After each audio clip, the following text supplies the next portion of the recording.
Good morning, guys. Day 5 of the Camino de Santiago. We are currently in a little town called Sirqui. It is a gorgeous little town. It reminds me of something you would see in Greece. We left Puenta la Reina this morning and we're headed somewhere, but not sure exactly where we're going to stop today.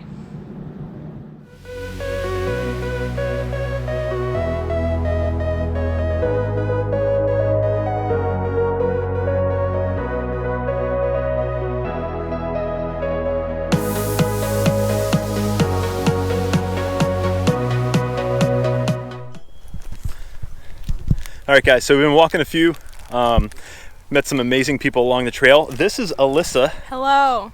Tell us where we're at, Alyssa. We are on the way, wherever we are on the way, and we are at this little coffee, there's wine, there's juice stand, all just donation, like give whatever you want, and run by this sweet lady who just wants to help out pilgrims, and it's so nice. And there's little rocking chairs and tables, and yeah, it's so sweet. Awesome. Amazing. I got a croissant, I had a strawberry and orange juice. It's very good. Yes.